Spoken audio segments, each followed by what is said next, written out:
नमस्कार, आप देख रहे हैं विधान केसरी न्यूज़ और मैं हूं शौर्य प्रताप सिंह। इस वक्त की बड़ी खबर आ रही है नई दिल्ली से। आपको बताते चलें, कल नई दिल्ली के केरल भवन में केरल के राज्यपाल श्री आरिफ मोहम्मद खान ने बहराइच के जिलाधिकारी द्वारा लिखित पुस्तक काल प्रेरणा का विमोचन कर लेखक की जमकर प्रशंसा की और कहा कि पहले तो मैं इस पुस्तक को हल्के में ले रहा था, लेकिन शीर्षक देखकर तो मैं भाव विभोर उठा।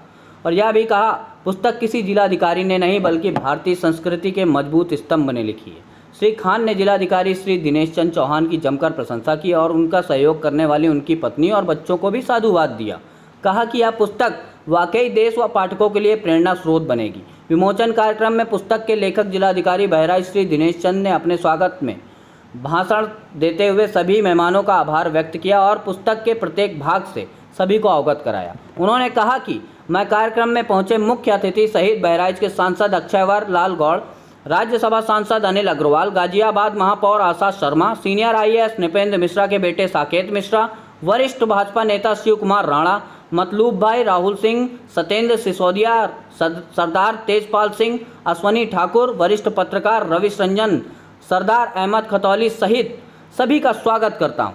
उन्होंने उक्त पुस्तक के बारे में संक्षिप्त वर्णन देते हुए कहा कि जिस तरह से योगी जी ने कोरोना काल में उत्तर प्रदेश के लिए और मोदी जी ने देश भर के लिए युद्ध स्तर का काम किया है, वह महाभारत से भी भारी काम था। उससे प्रेरणा लेकर मैंने यह प्रयास किया है। उन्होंने अपनी मां के निधन की दास्तां भी सुनाई और कहा कि जब राज्यपाल महोदया का मुझ पर फ़ोन आया तो मेरे दुख में काफ़ी कमी आई और मैंने मां के चले जाने के बाद मातृभूमि और राष्ट्र प्रेम से जोड़ने के प्रयास में इस पुस्तक को लिखने का काम किया।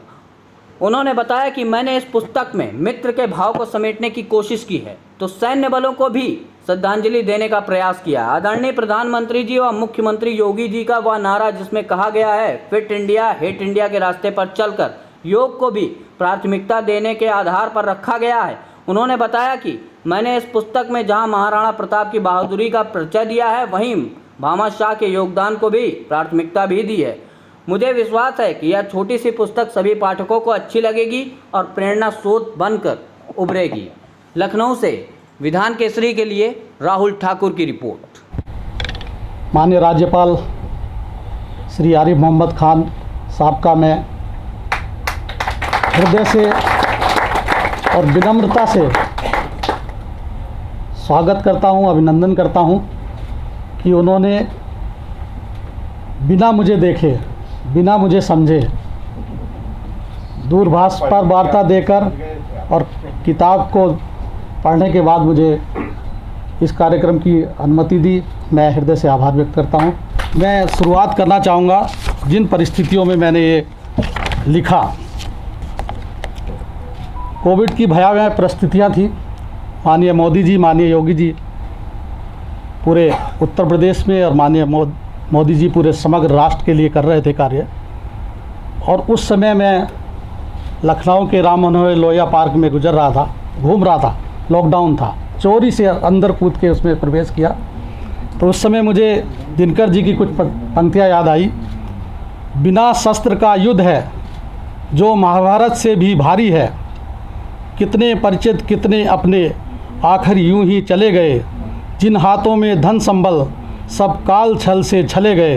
हे राघव माधव मृत्युंजय पिंगलो, यह विनती हमारी है, ये बिना शस्त्र का युद्ध है जो महाभारत से भी भारी है।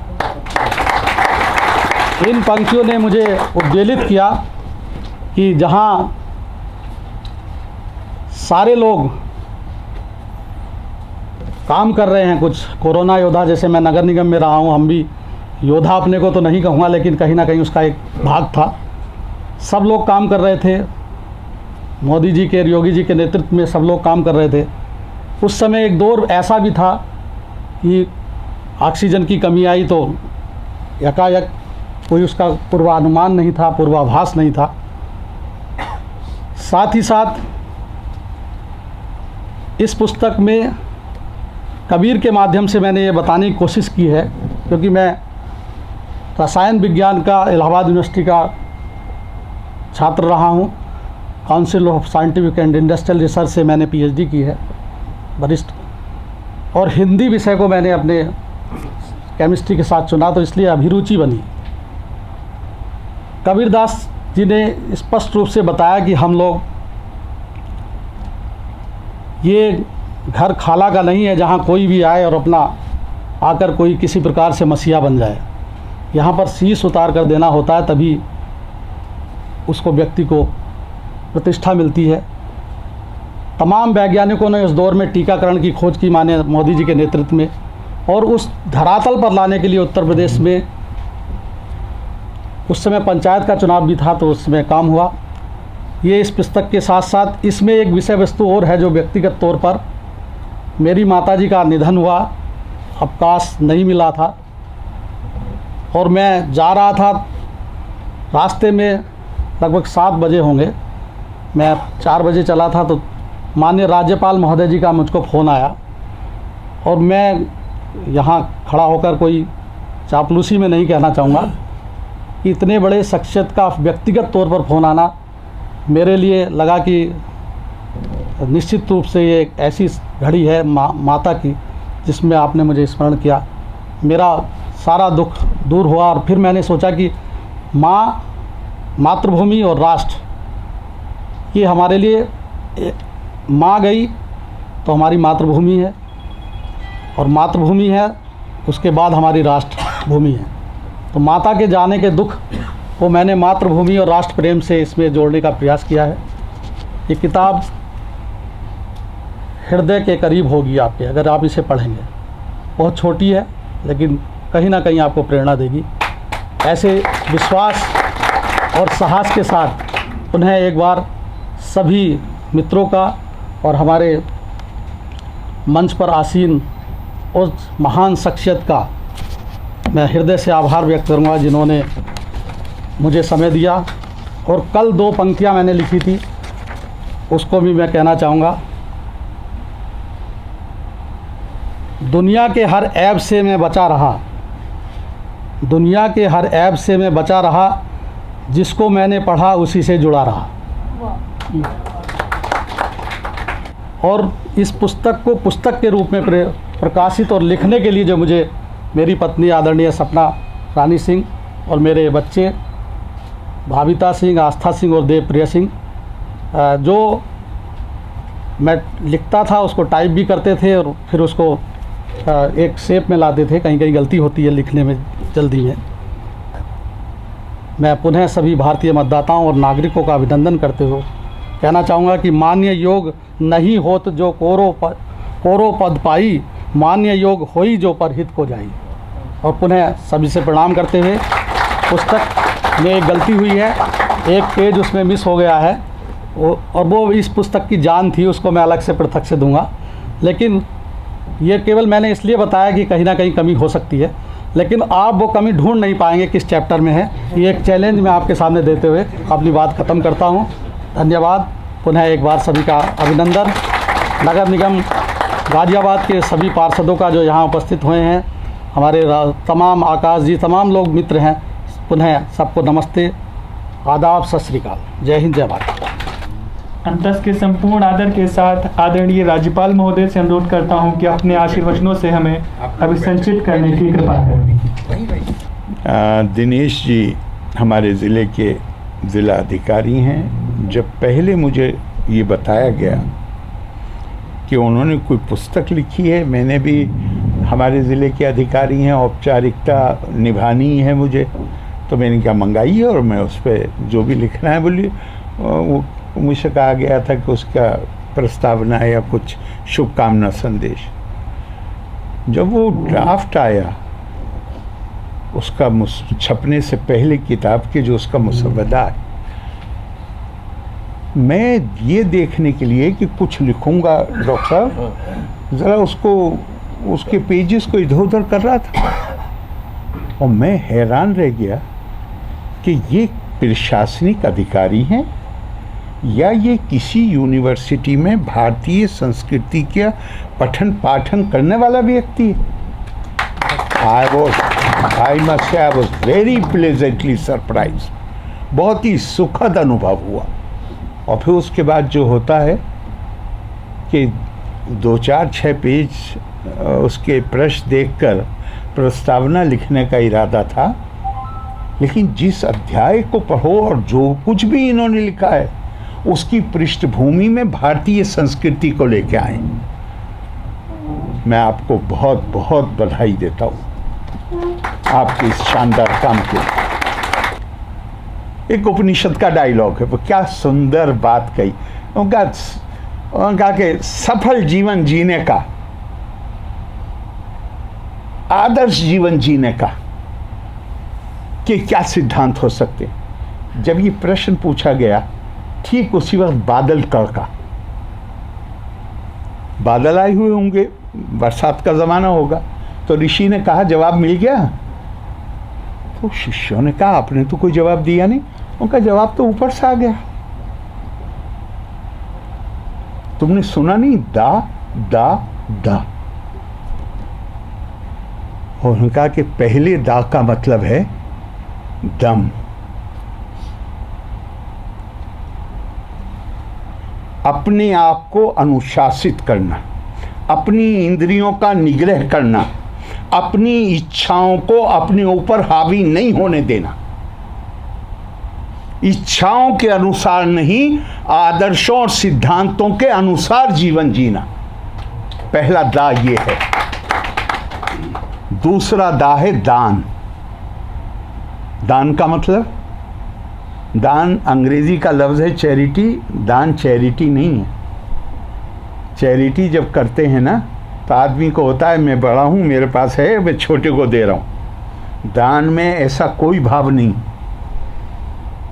दान का भाव है आपके पास जो कुछ भी ऊपर वाले ने आपको दिया है उसको दूसरों के साथ सहभागिता करना, शेयर करना। इसीलिए इतने ओकेजन क्रिएट किए गए हैं। इस मौके पे इसको खाना खिलाओ, इस मौके पे इसको खाना खिलाओ, इस मौके पे इसको खाना खिलाओ। दुनिया में जो हालात आज नजर आते हैं वो हालात हमेशा नहीं थे। वेस्टर्न यूपी, पंजाब और हरियाणा, ये यहाँ पे एग्रीकल्चर पहले से बहुत मजबूत रहा है। लेकिन मैं कहता हूँ, मैंने अपनी आंख से अपने जहाँ मैं पैदा हुआ हूँ वहाँ पर गाँवों में देखा है आधे बच्चों को बगैर कपड़ों के। गांव के आदमी का बाजार से रिश्ता सिर्फ ये था कि वो ज़्यादा से ज़्यादा 1 या 2 जोड़ी कपड़े खरीदने के लिए मजबूर था। बाकी नमक के साथ भी रोटी खाएं तो काफ़ी था। और कैसी मैं बाज़त गौर करता हूँ, क्या उसकी कुदरत है।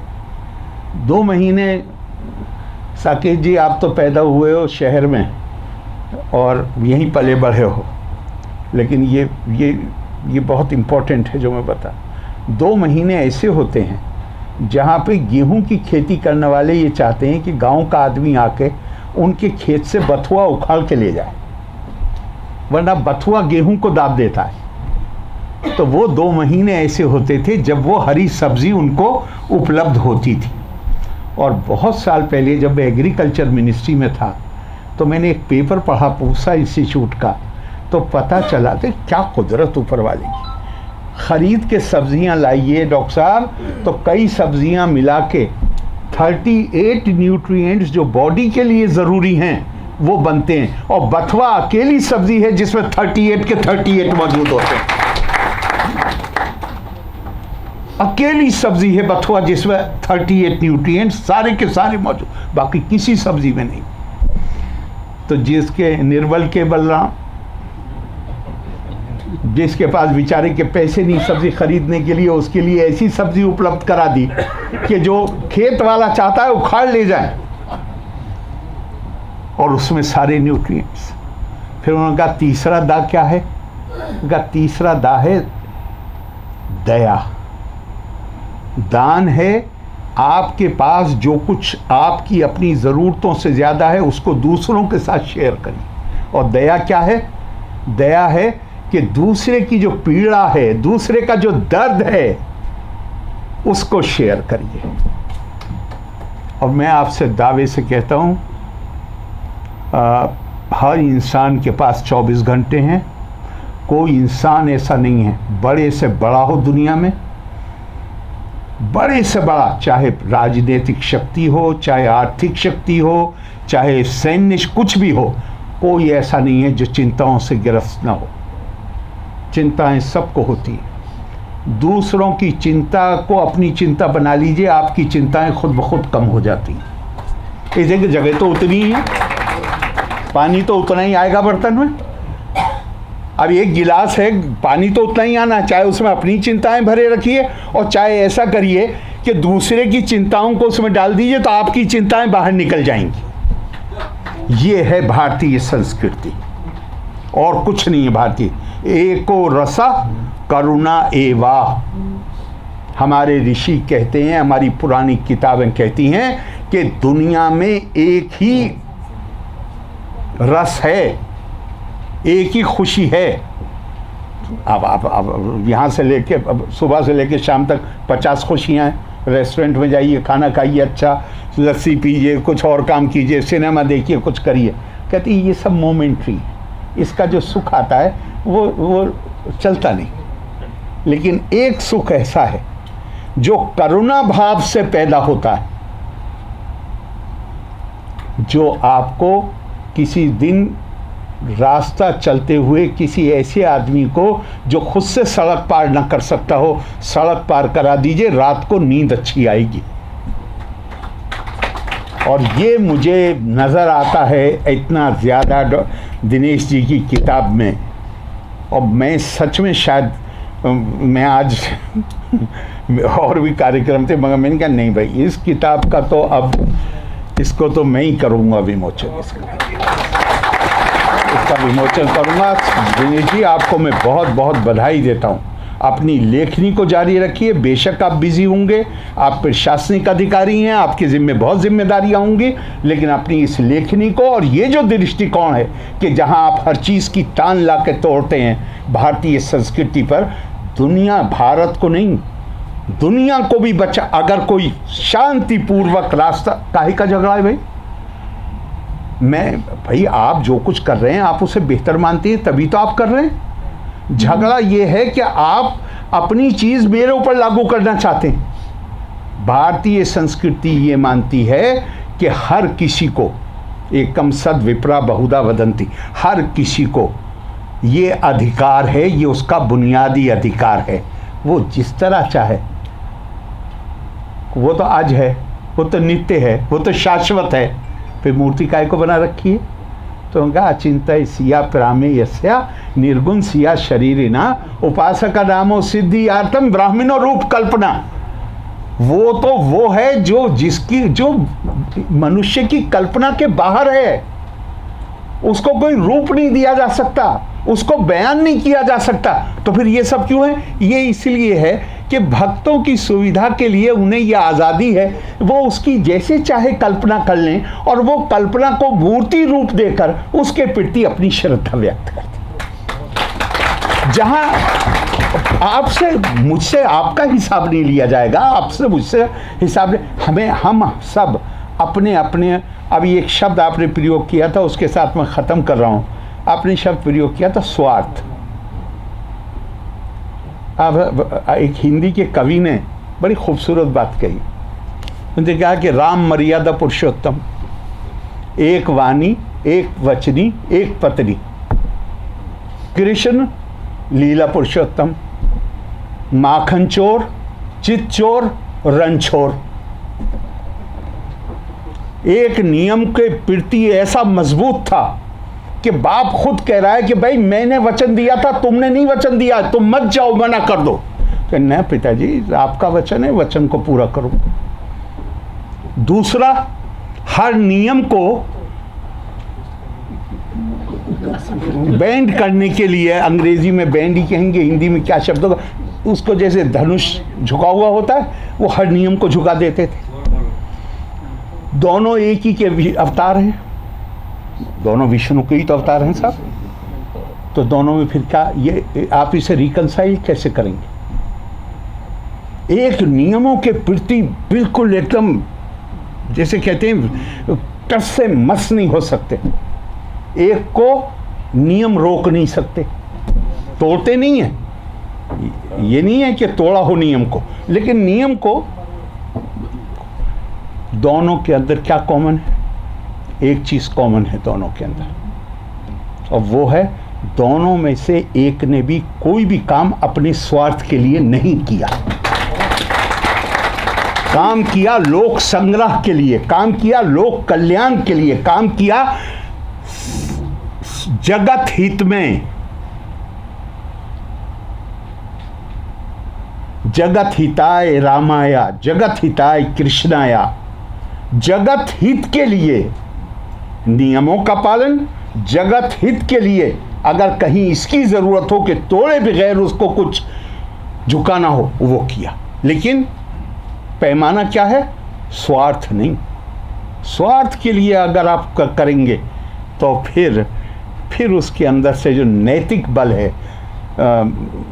योग बल है, वो चला जाएगा। मैं चाहता हूँ दिनेश जी ऐसी और बहुत किताब विभिन्न विषयों पे लिखी है, लेकिन मुझे आपकी ये कला पसंद आई कि आप बात कर रहे हैं कोविड की, लेकिन भारतीय संस्कृति को ले आए। आप बात कर रहे हैं विकास के कामों की और भारतीय संस्कृति को ले आए। हमारे सारे काम अपने सांस्कृतिक मूल्यों में ही मूलित होने चाहिए, उसी में हमारा कल्याण है। धन्यवाद। जय हिंद।